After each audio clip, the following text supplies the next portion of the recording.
ایک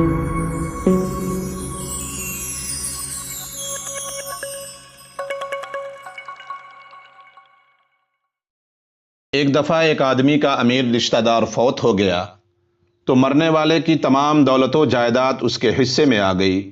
چونکہ اتنی ساری دولت بالکل غیر متوقع طور پر اسے ملی تھی اور اس سے قبل اس نے اتنی دولت دیکھی نہیں تھی، بلکہ یوں کہنا چاہیے کہ اس کے خواب و خیال میں بھی نہ تھا کہ اسے اتنی دولت مل سکتی ہے۔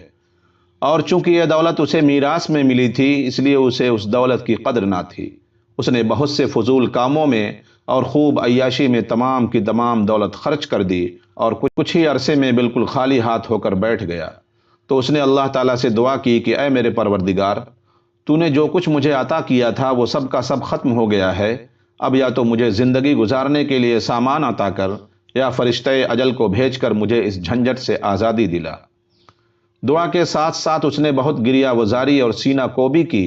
اصل میں اسے ایسے مال کی خواہش تھی جو بغیر محنت کے حاصل ہو، اور چونکہ اللہ سے مانگنے والا کبھی خالی ہاتھ نہیں لوٹتا، لہذا ایک رات اس شخص نے خواب میں ایک فرشتے کو دیکھا جو اسے کہتا ہے کہ اے خوشبخت، تم یہاں پر کیا کر رہے ہو؟ اللہ نے تمہاری فریاد سن لی ہے، مصر میں ایک خزانہ تمہارا انتظار کر رہا ہے، فلاں بستی کے فلاں مکان میں خزانہ دفن ہے، تم فوراً مصر پہنچو۔ یہ خواب دیکھ کر اس غریب آدمی کی جان میں جان آئی، بڑی ہمت باندھی اور بڑی مشکلیں برداشت کرتے ہوئے مصر پہنچا، اور پہنچتے ہی خالی ہاتھ ہو گیا، کیونکہ جو کچھ اس کے پاس تھا وہ سب خرچ ہو گیا۔ اسے بھوک بھی شدید لگی تھی مگر جیب میں ایک پیسہ تک نہ تھا۔ جب بھوک برداشت سے باہر ہو گئی تو بھیک مانگنے کا سوچنے لگا۔ شرم تو اسے بہت آئی مگر بھوک نے اس قدر بدحواس کر ڈالا کہ وہ بے بس ہو گیا۔ یہی سب سوچتے ہوئے وہ باہر نکلا اور ہچکچاتے ہوئے پھرنے لگا مگر کسی کے سامنے ہاتھ نہ پھیلا سکا۔ اس زمانے میں شہری لوگ چوروں سے بہت تنگ تھے۔ رات کے گھپ اندھیرے میں چوروں کی سرگرمیاں بڑھ جاتی تھیں، اسی لیے رات کے وقت کوتوال بھی سپاہیوں کے ساتھ گشت کیا کرتا تھا۔ خلیفہ وقت کا یہ حکم تھا کہ کسی بھی مشکوک آدمی کو دیکھو تو اس کے ہاتھ کاٹ ڈالو، چاہے وہ کوئی عزیز ہی کیوں نہ ہو۔ کئی لوگوں سے کوتوال کی شکایات ملنے پر خلیفہ نے کوتوال کو حکم دیا کہ چند دنوں کے اندر اندر سب ڈاکوؤں اور چوروں کو پکڑا جائے، ورنہ ان کے کیے کی سزا اسے ہی دی جائے گی۔ کوتوال نے سپاہیوں کی تعداد میں اضافہ کر دیا جو شہر کے گلی کوچوں میں گشت کرتی رہتی۔ چور یہ دیکھ کر ڈر گئے اور کسی میں باہر نکلنے کی ہمت نہ رہی۔ یہ آدمی جو بغداد سے چل کر مصر آیا تھا ان سب حالات سے بے خبر تھا، اسی لیے رات کے اندھیرے میں بھوک سے بے بس تھا کہ کوتوال نے آ کر اسے پکڑ لیا اور خوب مار پیٹ کر پوچھا، تو کون ہے، کہاں سے آیا ہے اور اس وقت شہر میں کیوں پھر رہا ہے؟ اس شخص نے روتے ہوئے جواب دیا، مجھے مت مارو، میں تمام حقیقت سے تمہیں آگاہ کرتا ہوں۔ کوتوال نے اسے ڈپٹ کر کہا، لگتا ہے تو اس شہر کا نہیں ہے، کسی اور علاقے کا بدمعاش ہے، جلدی سے سچ بتا ورنہ تیرا ہاتھ کاٹ دوں گا۔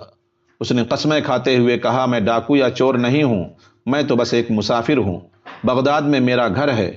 یہ کہنے کے ساتھ ہی اس نے اپنے خواب اور خزانے کی پوری بات اسے بتا دی۔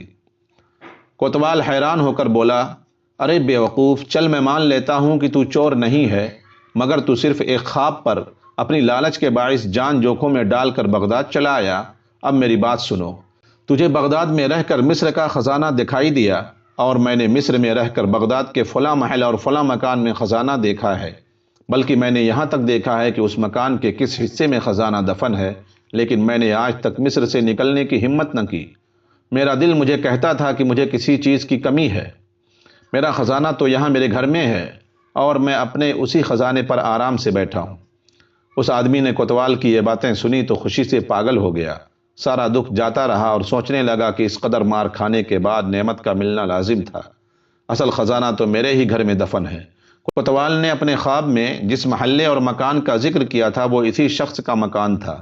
وہ کوتوال کا شکر ادا کرنے لگا کہ اس کی وجہ سے عجیب و غریب دولت ہاتھ آئی۔